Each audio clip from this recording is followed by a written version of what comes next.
Welcome to the podcast, Amelia. I'm so excited to have you here. Well, thanks, Leah. I am thrilled to be on Shoulders Down. Yay, a very full circle moment, which I think we'll get into, or I'm sure I've already said in the intro, but Amelia and her team edited the show for some time, and she's been a big impact on my whole business journey. So it's fun to get to have you in the interviewee seat. Yeah, I love it. What a treat. So when I found you, I loved the work you were doing with teaching people how to leave social media. I was extremely intrigued. And then when I found out that you also have done work regarding leaving diet culture and that's part of your story too, I was like, wow, this is even better than I thought. And that was a huge reason why I felt comfortable handing the show over to you for the time that you edited it, was because I knew you had lived experience with the exact content we talk about on Shoulders Down. And so I'd love to hear a little bit more deeply from you about your story with your relationship with food and body, as much as you're comfortable getting into. I think, like many millennial women out there, I had a pretty fraught relationship with my body and with food growing up. I would say once I really hit my preteen years and became aware of my body as like an object that other people would perceive and judge and have feelings about, I became very self-conscious. And I soaked up a lot of messaging around me from pop culture, from my family members, that the most important thing about my body was that it stayed small. I should be thin. I shouldn't gain weight. I had a lot of messaging around this, both like from movies I watched, from, watching my mom or other women in my family engage with their own bodies. Also, I was like involved a bit in the dance world when I was younger, and there's a lot of strong body messaging there. And so I was really conflicted. And I think I went on my first diet around age 11. And from there began like restricting what I ate. I was definitely a calorie counter. I could tell you exactly how many calories were in anything that I was eating for years and years, like well over a decade, more than that probably. And then I got more into exercising and controlling the size of my body through exercise. This was like 90s, early 2000s. So we're talking about lots of cardio, lots of me like jumping up and down in my bedroom as a teenager, Yep. trying to like be thinner, reading all of these like fitness for teens books that I would get at the library or Barnes and Noble. And so I think that really shaped my relationship with my body from like my preteen years into my 20s. And it was very obsessive, very controlling. And my self-worth really went on this journey of like, how much do I weigh right now? And that's going to determine if I feel good about myself or horrible about myself. And as I got older, that mapped onto my dating life, and my patterns really started to track like when I'm in a happy relationship, I gain weight and then we break up and I go on a huge like restrict and over exercise cycle and I lose a lot of weight. And then I get back in a relationship and I gain a lot of weight. And so I had a lot of like sort of yo-yoing of my body shape and size throughout my 20s as I was dating and working and just like trying to live a fun life in Chicago. And I hit a point I had a breaking point about 5 years ago where I had gained weight and gone through a period where I wasn't feeling good about myself. I was like in a deep cycle of self-loathing, and I was dieting again. I was exercising pretty intensely, and I injured myself. And I'm not quite sure what made that different than any of the other times this had happened to me. But something about that instance, like I really had this clear moment. I remember like I woke up one day and I was like in pain and I like looked at myself in the mirror and I was like, you can keep doing this. Like this is a pattern. You know it. You've done it for over a decade. You can keep doing it and you can spiral deeper into self-loathing and this can get worse and worse and worse. Or you can just stop. Like that's what I was saying to myself. Like I literally said it out loud. Like I had a literal conversation with myself in the mirror. And that day I decided to stop. And it stuck. Like I don't know how a better way to say it than like I just had this sort of like personal awakening and I was like, I'm not doing this anymore. And when I did that, I wrote this like manifesto of things that I would do and wouldn't do anymore. I made this big like fuck it list that was like fuck diet culture, fuck size 16 pants, like all these things that I had like attached my self-worth to. Mm. And I wrote that list and I went out and I bought myself like a giant pastry and a bigger pair of pants and I moved on. And I have not dieted or over exercised since. And doesn't mean those thoughts don't creep back sometimes, but it was just such a big moment for me. And I have like stepped away from all of those old habits and patterns. And I consider that my breakup with diet culture. So it was September 19th, I believe. I celebrate it every year as like a personal birthday of mine. Um, and that's kind of the story. I'll pause there. That's kind of the arc of like my relationship to food and body. I'm in a really different place now, but we can get into that more as we unravel things. It's so fun to learn about this because you and I have had a relationship now for like a year, and I didn't really know the whole story. Hmm. I'm so struck by this moment where you're like, I'm done. And you're like, I'm getting a pastry, I'm getting pants that fit me. What do you think was like in the soup leading up to that, besides your own lived experience of like, I'm sick and tired of being sick and tired? Like, was there anything else in the soup leading up? Because that's a big change. Yeah, it's a huge change. And I think there were some other things that were going on that helped this. So, one was that I was finally in a really healthy relationship with my now spouse. And so I think that a lot of the cycles I'd been through with dating and like feeling unlovable because of my body size, like that was starting to heal, like really profoundly. Like this relationship has really helped me heal a lot of those wounds. So that was really like a positive force in my life. Something that was really exacerbating all of this was it happened during a time when I was living at my parents' house. There's this period in my late 20s where I left Chicago, where I had been in grad school for 6 months, and I put all my stuff in storage, and I was on this road trip where I was producing and recording a podcast. And when I started the trip, I went to my parents' house to do a lot of prep work and things for a couple months. So I was like staying and living there with them while this was happening.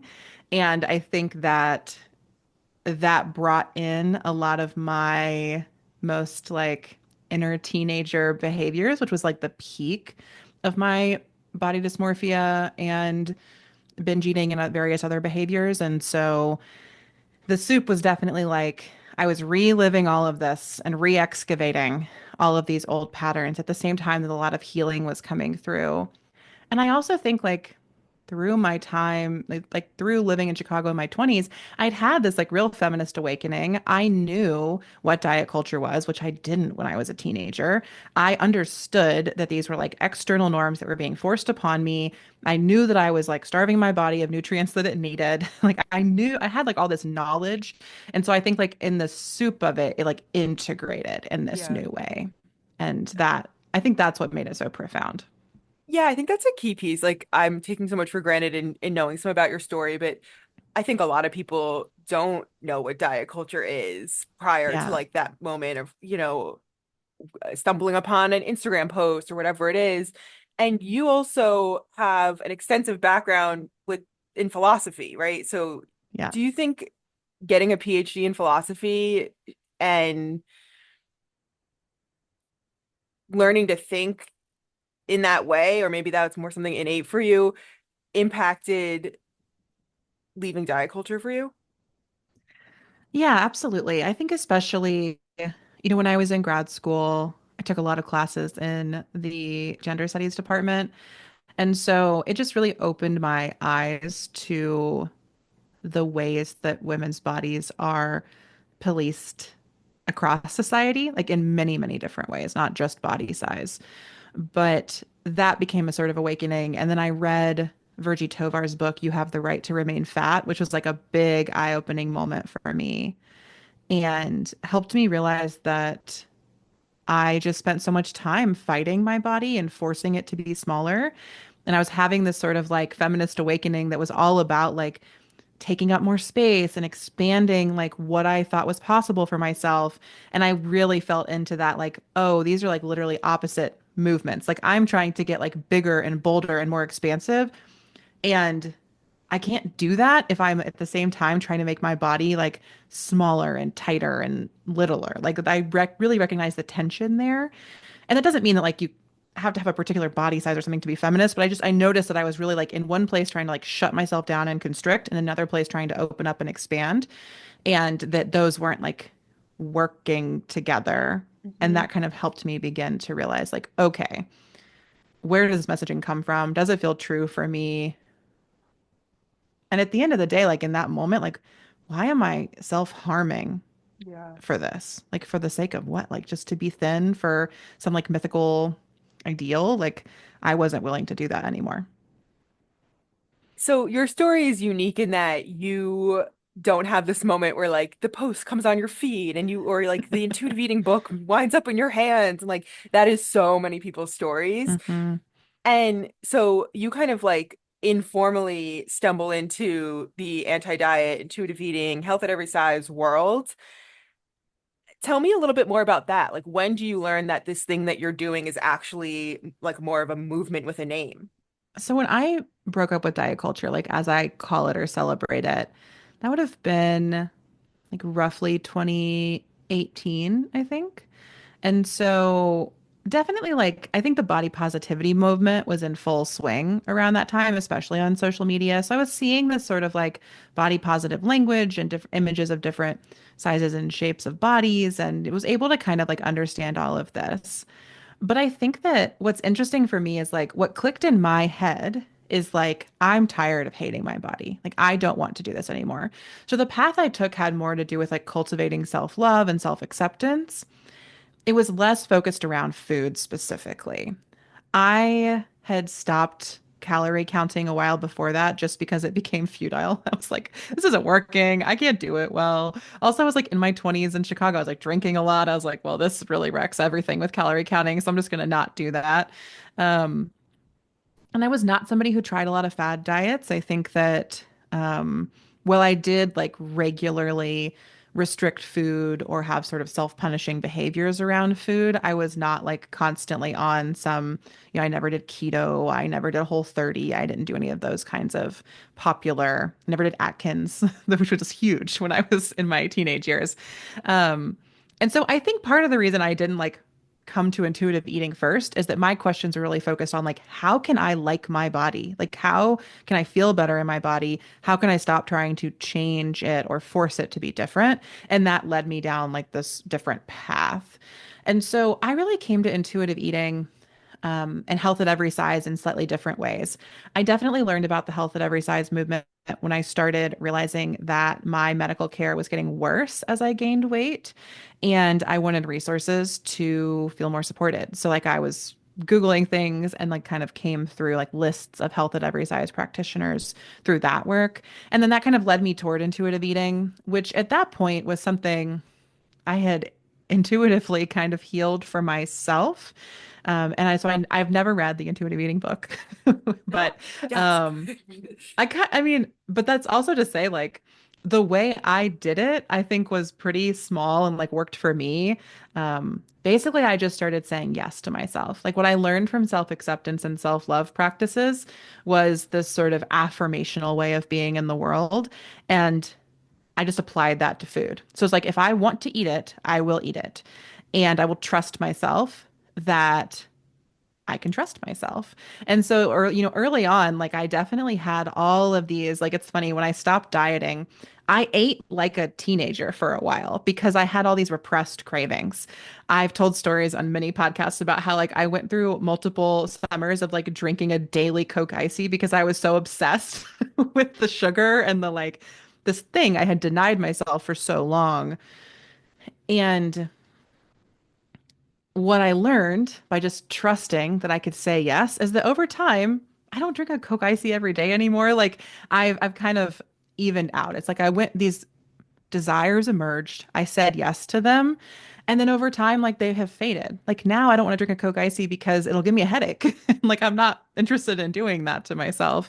But I had to go through this process of building that self-trust. And now when I have friends who want to go through this, I just hand them the intuitive eating book and I'm like, here's a whole manual of how to do it. But I was just kind of like navigating on my own lane trying to figure this out.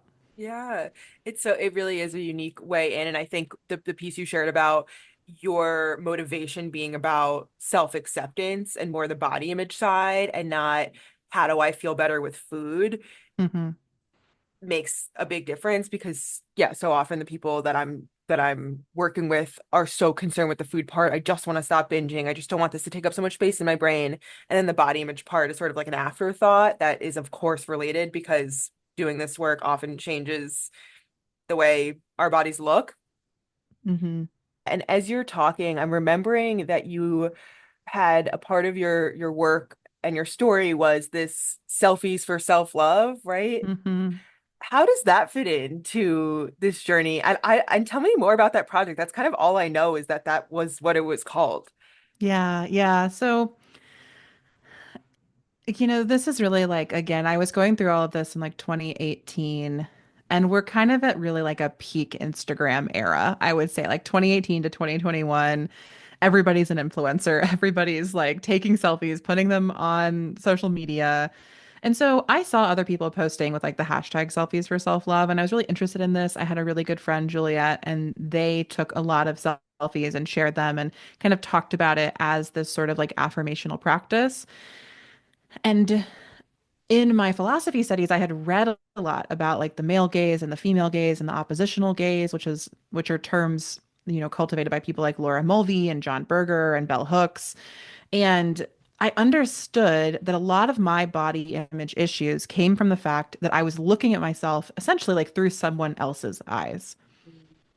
This is also why I talk a lot about dating here. Like I was always looking at myself like from this lens of this like imaginary potential partner and being like, am I attractive enough? Am I pretty enough? Am I sexy enough? And I never was. Like I never felt like I was. And so I kind of brought all of that together, realizing like I didn't even know how to see myself. And I couldn't trust myself to like have any clear sense of what I looked like. I mean, this is a part of the body dysmorphia piece.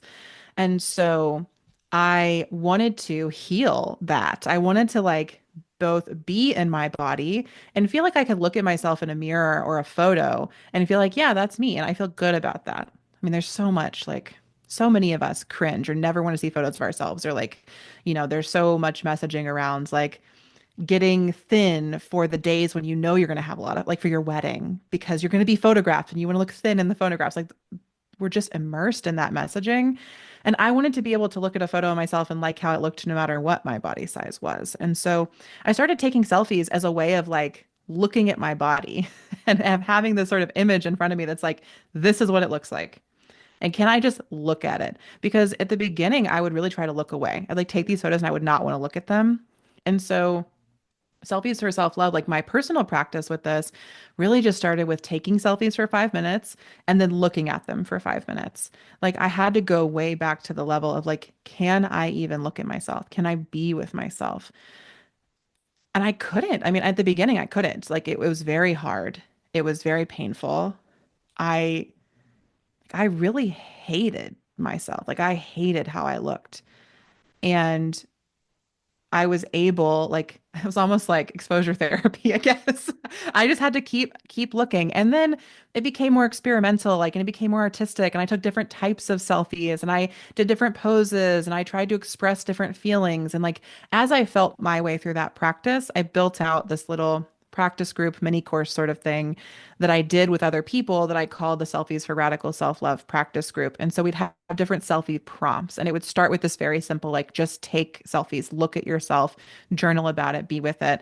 And then they would get more expressive invitations to like surround yourself with things you love and take selfies with them, invitations to think of a positive emotion and try to express that in a selfie, invitations to, imagine perhaps like aspects of your image that you don't like so much. And could you take a selfie that celebrates that instead of like immediately looking away from it? And so I really developed that body of work just out of my own practice of trying to learn how to look at myself and be with myself and heal this like gaze and kind of like also flush out this like other people's perspectives that had like totally taken over my self-image. And it was really fun. And I did it with like dozens of people for a couple of years. And took a lot of pictures of my underwear and put them on the internet, which I think I've archived most of those now, but there might still be some on my Instagram profile. I don't even know at this point.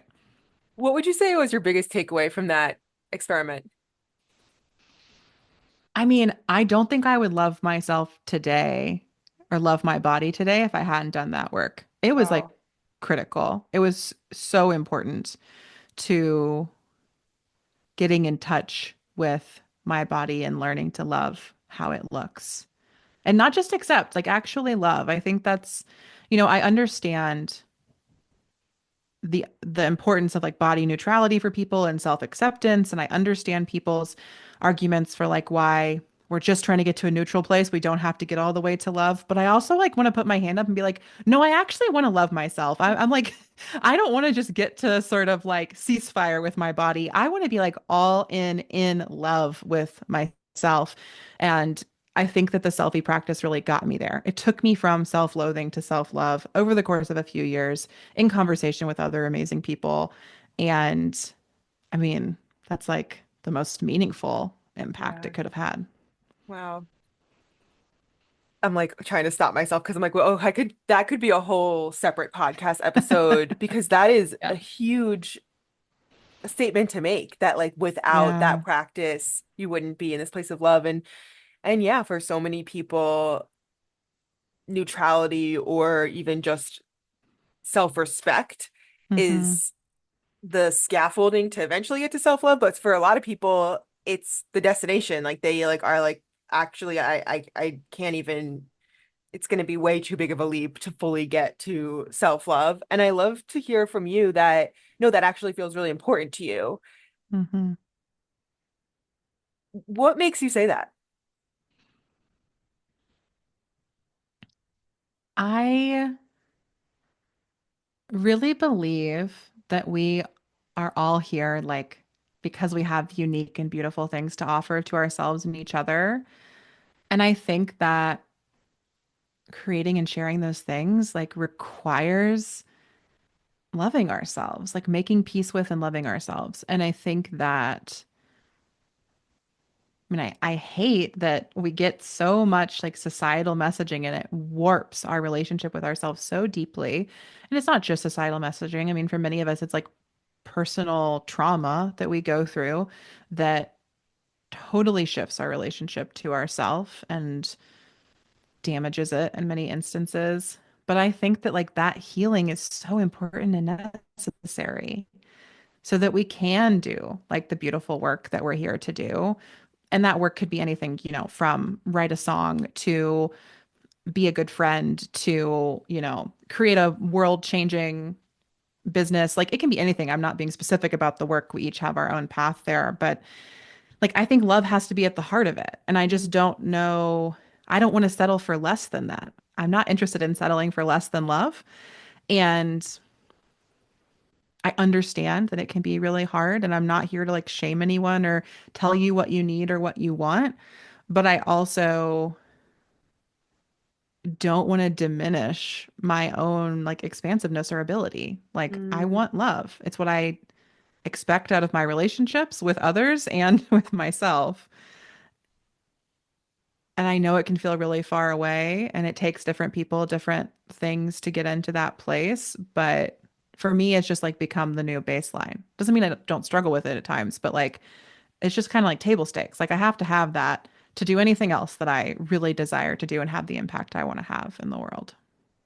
I think that's so beautiful. The image coming to my mind is like a channel of love flowing within allows it for to be open to flow outwards, whether that's in your relationships, in your work, in your creative work, in your just day-to-day interactions. And it's not to say that you can't be a good person if you don't love yourself, but I love this idea of like kind of raising the bar. Like, Hmm. why can't we ask for more than just being okay with ourselves? Hmm. And I think a lot of that too, like when I see people talk about body neutrality, it's like, it's a lot of it is a response, right? To being told, like, you have to love yourself. And people are like, stop yelling at me about this. Like, stop telling me I have to love myself.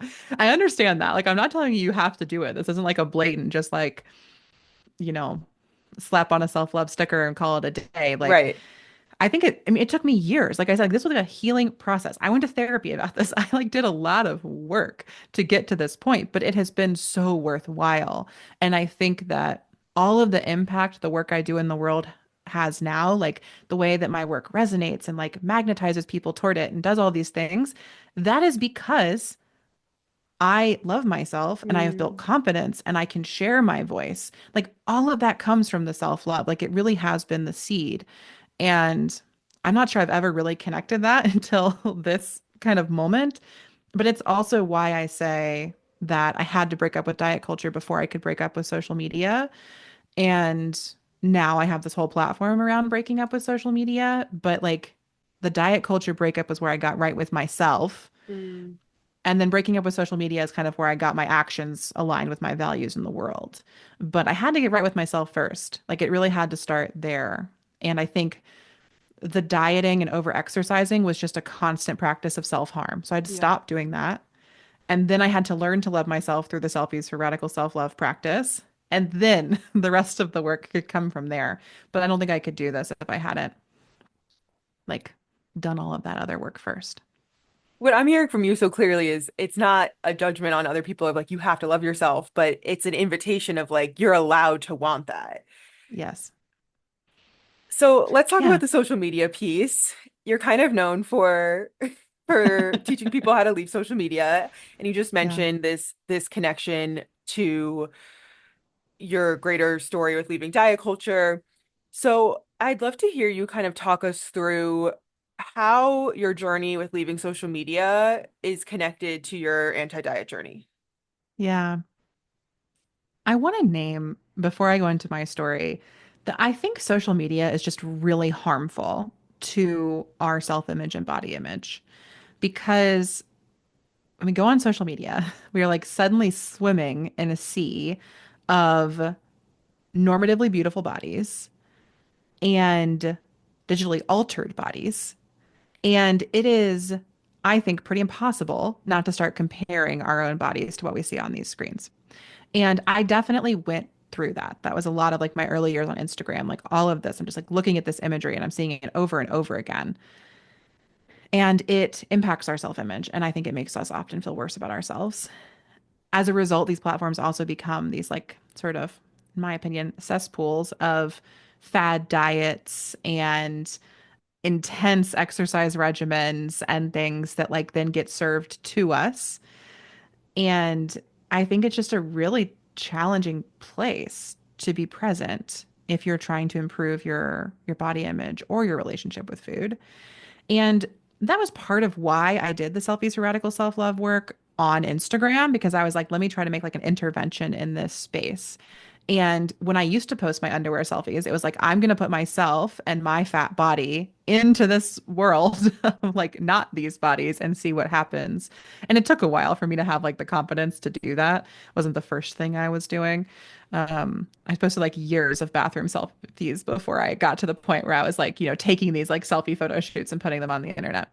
That was kind of like what I was doing on social media before I left. In terms of like my breaking up with social media, that had a lot to do with values alignment and also with just like my dissatisfaction with the platforms. So as I've mentioned, like I had built a sort of following as a micro influencer. I sold courses.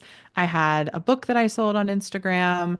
I did some brand work. I was like a parade underwear affiliate for years. I got so much free underwear working with them. And so like I was sort of living my little micro influencer, like I had almost 3 followers, little life. And what I started to notice over time was just how clearly like Meta or at the time Facebook was just like surveilling all of our behavior on these platforms and using it to sell products to us that often made us feel worse. Like whether they're selling you like certain types of diet products or they're selling you certain types of exercise clothing, like I just noticed this pattern of how much I felt surveilled and how much what was being sold to me and how susceptible I was to it. Like I'm a smart, well-educated, critical thinker, but I still own like 20, that's an exaggeration. Actually, like 8 to 10 pairs of girlfriend collective leggings because they got sold to me so many times. I don't go to the gym. I don't work like, why do I don't need this much exercise gear, but it got pushed to me. And I'm really susceptible to like all my friends have it. I had the FOMO. And so I started to pick up on this through like advertising and how it was like impacting my behaviors and some of my self-image in a negative way.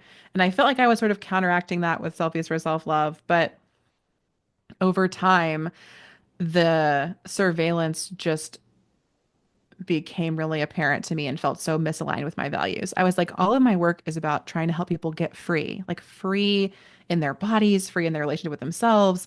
And these platforms are working against that. And so I really felt that misalignment. Yeah. There's also a piece of the story that's not related to body that had to do with like I launched a book. I got a book deal. I launched a book. I really went all in on my Instagram presence to try to grow my platform, sell the book. And it just kind of flopped in certain ways. Like the book did fine, but not great. And I felt like I had invested all this time and money for like not great results. And when I combined that realization of like, this isn't working, the values are misaligned. And then the real thing that like became, I had another breakthrough moment, just like I had with diet culture, where I sat down at the beginning of 2021 and I wrote my Instagram rules for 2021. I was like, okay, here's how I'm going to be on this app this year. I'm going to log on Mondays. I'm going to post this thing. I'm going to log back off. I'm going to check my DMs on Thursdays. I like had this whole list of rules for engagement so that I could keep my boundaries with the app. And when I finished writing that list, I reread it and I was like, this is codependency. This is anxious attachment. I have never had to have this. The only other time I've ever had to have this many boundaries was when I was in a very codependent relationship that I went to quite a bit of therapy to get out of and heal those patterns. And I was like, I'm not doing this again. Mm. Same with the diet culture breakup, right? I was like, Yeah. I see this pattern. I'm not doing it anymore. And I saw it with Instagram. I was like, I have worked so hard not to fall back into this and I'm not going to do it. So I decided, I posted those rules and I was like, here's the rules I wrote, but actually I'm going to leave in a couple months. Like I have to get out of here. I have to get off of Instagram before my 30th birthday. And I did. And so that was like a lot of exposition, but Yeah. that's kind of how I trace from like my diet culture breakup to my social media breakup. Similarly, like there's a lot happening in sort of the soup I was swimming in, but this sort of like moment where it all integrated and I made this big decision. And I have not been back on social media meaningfully since. I mean, I've heard those some of those pieces of like the moment where you made the rules, you looked at them and you're like, shit, this is a problem that I even have to make these rules. Um, and a few themes I kind of pull out from hearing you walk through all of that. The first is like you kept saying the values alignment piece. So, okay, I've just shifted how I act in relation to food in my body from a place of wanting to live in alignment with my values. Oh, but here's another way that I'm not living in alignment with my values. So, like, what am I doing? If I'm going to do this in one area, what about this other area? And on that same note, I think about what I see happen a lot with clients in this work is when you start feeling better in your body, feeling better with food, not controlling yourself so tightly and just like living more freely and expansively, it really raises the bar for your quality of life. And you get to be like, Mm-hmm. whoa, like I could have felt like this the whole time. Like, dang, you know? And I see in clients where they start looking at other places, they're like, where else can I make changes that would help me feel better? If this is what's possible with, shifting my relationship with food, what about I've had clients do really big things as a result, a ripple of this work, like making big moves, making big changes to their relationship status or, Mm-hmm. um, changing jobs, that kind of thing. And I see that as a sort of similarity in hearing your story of like, okay, I left diet culture. Where else can I kind of like get under the hood here and fix Mm-hmm. things so that they're more values aligned. And Instagram is a huge area where, like you were describing, seeing the surveillance or noticing how you're being kind of like preyed on by advertisements. What's coming up for me is that this is all about attention and like what we're paying attention to. Because when I was like the deepest in my disordered eating, like food was all I could pay attention to, and calorie counting was all I could pay attention to. Like there was always like a just percentage of my attention that was thinking about what have I eaten today? How many calories were in it? What am I going to eat later? How many calories do I have left? Like that was just always the background noise of my life. And it like siphoned off a good portion of my attention, just always paying attention to that. Hmm. And, you know, one of the greatest gifts now is I don't remember how many calories are in things, which I like, it took me so long to forget, right? Even when I tried to stop the behavior, it took years to not know this information anymore. And it to me is like one of my greatest pleasures that I don't. Of course, now I like go to restaurants sometimes and all the calories are on everything, but like I don't know off the top of my head, and it feels like such a win for my attention. Like I have reclaimed my attention. And similarly with Instagram, it's like when I was at the peak of my micro influencing, I would like wake up and post things and I'd go about my day and I'd be thinking about what can I take pictures of throughout my day. Yes. And then in the evenings, I would sit on the couch with my partner and we'd have like the TV on and I would be in my little planning app, moving the pictures around and drafting captions. And it took up so much of my attention. Everything I did happened through the lens of, is this Instagrammable? The same way before, everything I did happened through the lens of like, how many calories are in this? Or Yeah. like, when am I going to get my next workout in? Yeah. And so with both of these like breakups, as I talk about, as I name them, like I regained all that attention. And when it like came back into like my mind, body, creative spirit, like I felt so like alive. Like that's Yeah. really what it feels like. It's like aliveness. And I had so much energy for other things. Like I would not have the degrees, the business, the relationships I have today, if I was still so focused on dieting. Like I Mm. needed that energy back to do these other things. And I definitely would not have the podcasts and the career success I have today if I was still so focused on Instagram. And so I just think like, yeah, it's like the value, like the attention is really what's at stake in a lot of what we're talking about here. Or at least that's like one lens that I like to look at it through. Absolutely. I feel similarly. I feel like if it wasn't for healing my relationship with food, I wouldn't I definitely wouldn't have this business, first of all, because I wouldn't be helping Mhm. people do a thing that I Yeah. never could even do. But like the creative juices to have like the entrepreneurial energy would not be there because it Hmm. like the word siphon lands so hard for me. It steals that from you.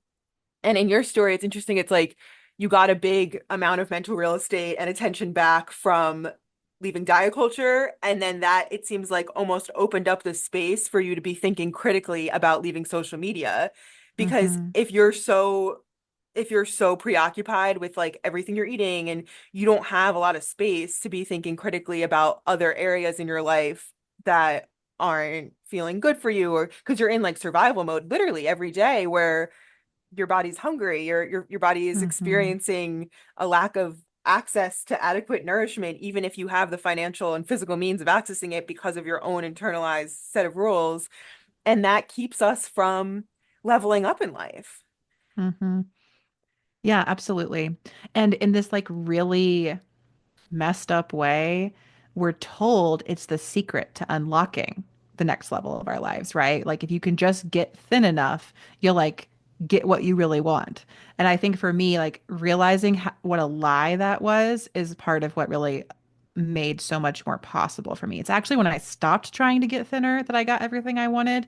Trying to get thinner never took me anywhere I wanted. Well, I shouldn't say that. That's not true. It took me deeper into my self-loathing. It did come with societal benefits. I was told that I was pretty more when I was thin. If I had a job where someone else determined how much money I made, maybe I would make more money if I were thin. So I don't want to, the personal liberation and empowerment is so important to me, but I also want to name that like breaking up with those societal norms, like that's what I mean when I say breaking up with diet culture. I found my own like personal freedom through that breakup. But that doesn't mean that I don't still live in a society that is immersed Right. Weight and stigma is imbued with still diet real. culture. Yeah. Yeah. And so when I go to the doctor, I'm always going to get a talk about obesity. And I have just learned to like shut my brain down while that happens. I feel better now than I ever did in my body when I didn't get those talks at the doctor. My blood work is great. My cholesterol is fine. Like it's all fine. when I actually start to push them on it. But it's like we still weight stigma is still real, and I still experience it as a small to mid fat person. And so like it's both there. It's a both and, Mhm. but like feeling free is more important to me. And I just have to do the work of staying centered in my own experience and finding community that uplifts me in that. And to the extent that I can, like ignoring or avoiding the spaces that are still so steeped in weight stigma. Like that's the best I can do at this point. Yeah. Yeah, I appreciate the nuance of your personal liberation while still being aware that weight stigma exists in our society and not ignoring that. So you were recently on We Can Do Hard Things, which is so cool. And I listened to the episode and I was really struck by this moment where Glenn was talking about how Instagram robbed her of soaking in moments because she always had this voice of like, and now I have to capture this beautiful moment with my kids on the beach or whatever they were doing to share with Instagram. And it made me think about this concept in this book, More Than a Body. Are you familiar with that book? Mm-mm. It's a really cool book. It's written by twin sisters, identical twin sisters, who are both have PhDs in like body image. What are their PhDs in? I don't even know. But anyway, their work is really interesting because they talk about how they were had body comments from a really young age as identical twin girls of like, oh, you look so much alike, but you're a little bigger, or your nose is like this, or whatever. And so Mm-hmm. that was just like acceptable, sort of from a young age because they're identical twins. And so that's their background, but there's this concept in More Than a Body where they talk about the term self-objectification, which you sort Mm-hmm. of hit on earlier with thinking about your image through the lens of the male gaze or just how you're being perceived in general. And the way they describe self-objectification really stuck with me, this idea that it splits our consciousness because half of our brain is thinking about the thing that you're doing, and the other half is thinking about the way that you're being perceived doing the thing you're doing. And an Mm-hmm. example I like to give is like, maybe you're like in college and you're like getting up to hand a test in and you're thinking about how am I looking? Or like you're taking the test, you're trying to Mm-hmm. focus your brain power on taking the test, and you're also thinking about, oh, what if like someone in class is like looking at me, like how is my stomach looking as I sit here or whatever.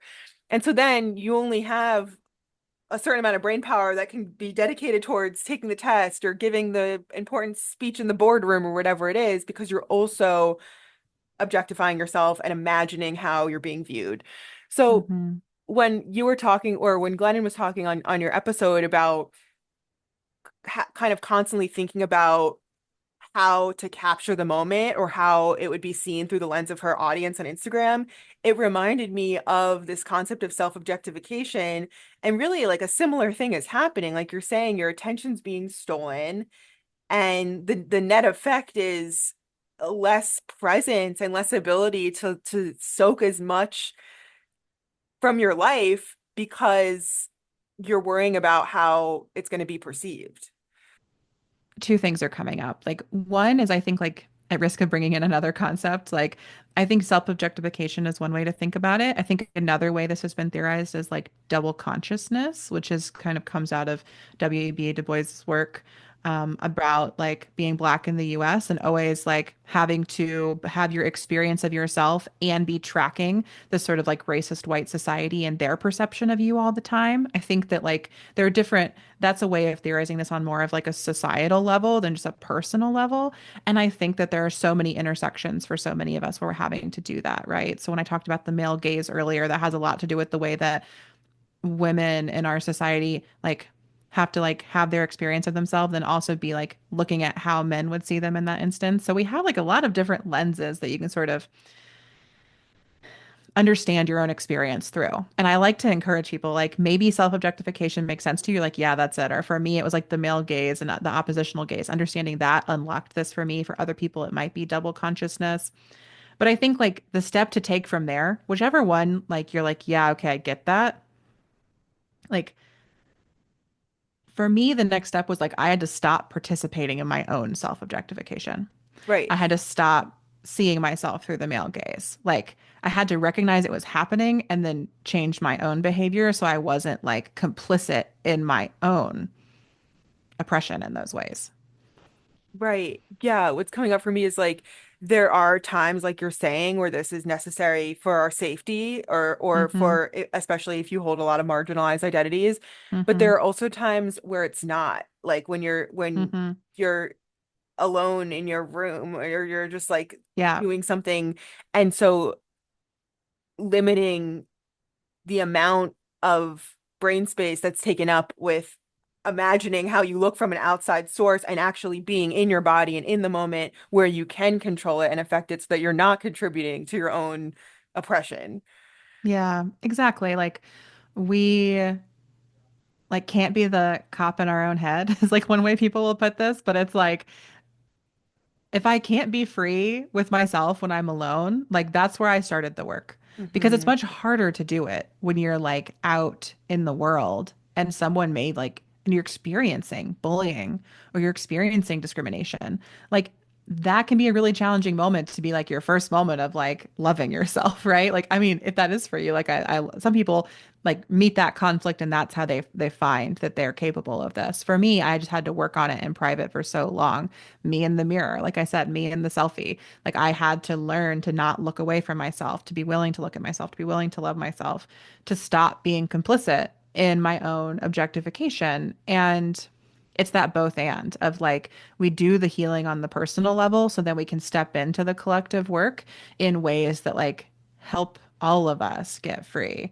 But like you can't do that work if you're still in your bedroom, like loathing yourself every day. Like it has to be both. Like I realized in this conversation, like we're on like the two levels of the work in this conversation, Yeah, like the personal personal. and the collective, Right. and both matter. Um, but we like do work in different ways depending on what we need in different times and different stages of our journey. Absolutely. I know we'll talk about this more at a later date, but I just feel called to share in my story a moment that I had with connecting my leaving diet culture journey, which for me was actually 10 years ago, Mm, to my leaving social media journey was leaving diet culture allowed me to finally like enjoy food again and to be so much more present with my loved ones and in my life and to get all this attention back. And then I realized the same like you realize, oh, the same codependency patterns I work so hard to undo and unlearn in therapy and heal from are coming back through social media. For me, it was, oh my God, I worked so hard to have freedom with food. And now, because of the nature of the way I was using it as a dietitian, I felt like I had to record myself eating and use that for content. mm, And then eating wasn't pleasurable because it was work. It was, mm-hmm, how am I going to either record this as B-roll or explain okay, real life intuitive eating moment. I'm eating this because this is what I'm craving.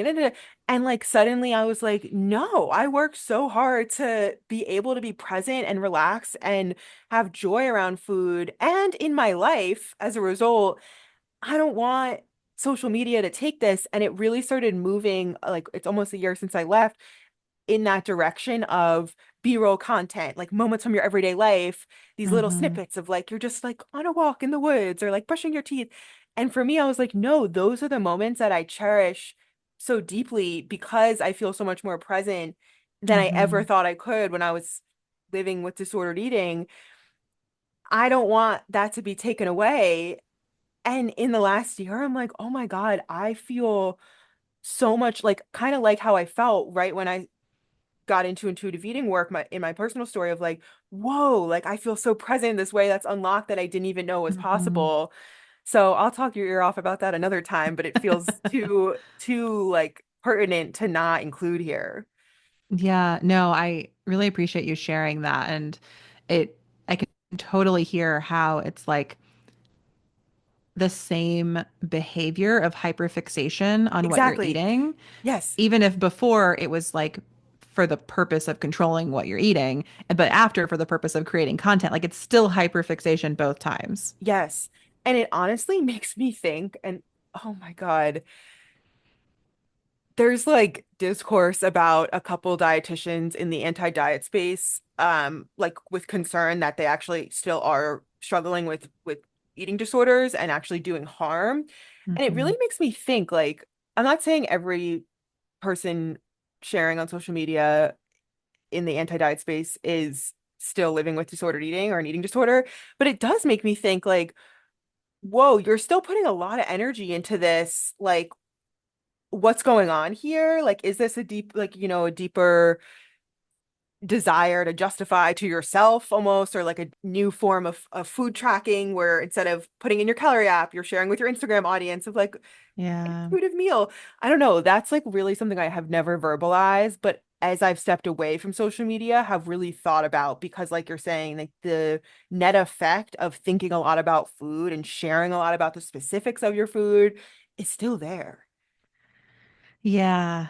There's still this sort of pattern of like watching yourself live your life instead of just living your life. Like, and what I'm hearing you say is like just some like gentle and curious questioning around like if intuitive eating is about healing your relationship with food so your whole life doesn't have to be about food anymore, what does it mean if you then make your whole life about food again? Exactly. And Exactly. how do you navigate that? And it doesn't have to be a like we're looking at specific people and being like you're doing it wrong or you're still broken, but just like a Totally. gentle question of like what is the honest motivation for you here? And how does it really feel in your body? And can you be clear with yourself about that? Yeah. I mean, I'm still asking myself those questions all the time, right? Like I'll notice myself not eat something or eat something, and I'll be curious with myself around, like, did you eat that? And it like it's just about honesty. Like some days I'll be like, yeah, I 100% just ate that because I was feeling stressed,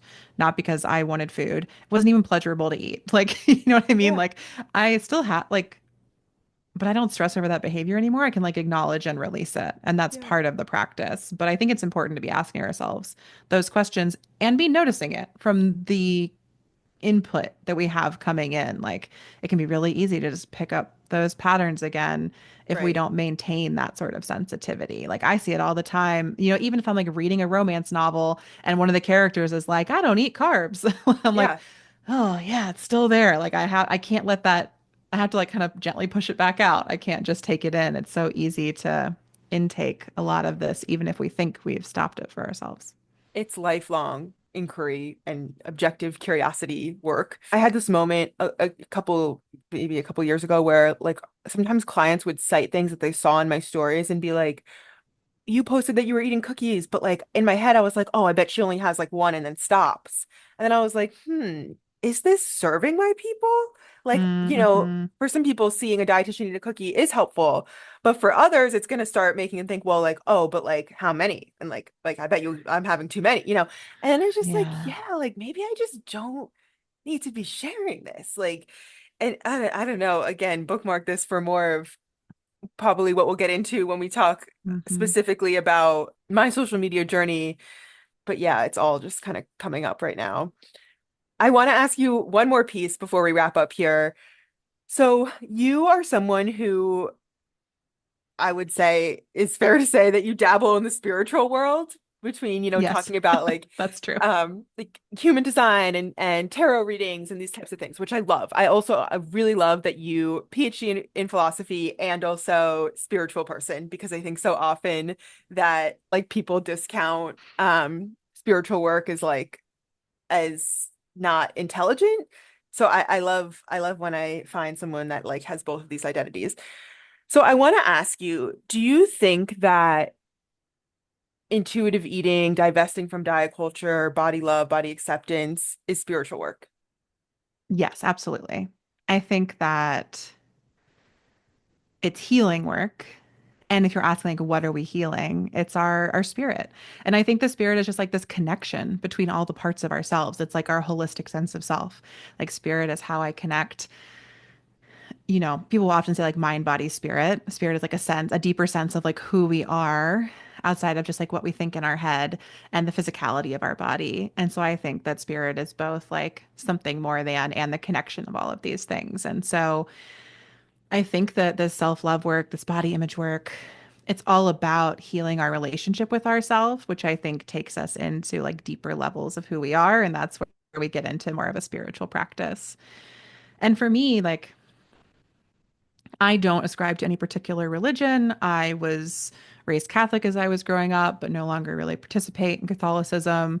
I think I have a pretty like personal and expansive sense of um, love in the world, and it is like really important to me. And I think there are things like beyond human understanding in our universe. And so I'm very open to like a wide range of meaning making systems. But this is like kind of where we started. Like, I think at the core of it is like what we have in our lifetime is our relationship with ourself, is our relationship with love and ability to feel and express it. And, those are like sacred things to me. And I think that for many of us, especially those of us socialized as women in the West, like the way that society teaches us to focus on our bodies and constantly judge them and hate them, and the way that it makes body hating so normal and pervasive, like it becomes what that does is divorces us from ourselves. And so I think like getting back into a relationship with ourselves is definitely spiritual work and healing work, and like so, so important. Mhm. So, so important. I love that. I couldn't agree more. Yeah, I call myself a spiritual intuitive eating dietitian, which I had to kind of get over my own ego when I first decided that that's what I wanted to say. But I really view it as it's like a homecoming back to our Hmm. original state of relating to ourselves, which is as a baby, like you see a baby look in the mirror and they're just like smiling and laughing and they're not like, ew, what's wrong with you? And of course, you're not born thinking that certain foods are good and certain foods are bad and certain bodies are better than others. So I see this work as not like even bring us to a state of learning things that we don't already know, but undoing a bunch of shit that is blocking us from our spirit, our intuition, our authentic selves. Hmm. Yeah, I couldn't agree more. And, at this point in my life, like I feel more like whole and integrated than I ever have. I am happier than I have ever been. And it is also just like a kind of irrelevant fact that I weigh more than I ever have before. And those can all just be neutrally true. I mean, some of them I'm like really glad I'm happier than I've ever been. Mhm. But like I think that just learning to appreciate, accept, and love myself has changed my life in so many ways. And again, that doesn't mean that I wake up every day and I'm like, I love myself so much that Mhm. I never have a moment where I'm like, I mean, bodies can also be gross. Like sometimes I'm like, ew, body, why are you doing that? No, thank you. Yeah, yeah. But like, I'm just able to be with myself through everything in a way that I couldn't before. And I'm able to be in my life instead of watching it from this like imaginary external point of view. Mm. And like you said, like that presence is so sacred and special. And I don't know. I just want to say, like, people listening to this, like, you can have it too. I'm not saying Yes. it's easy.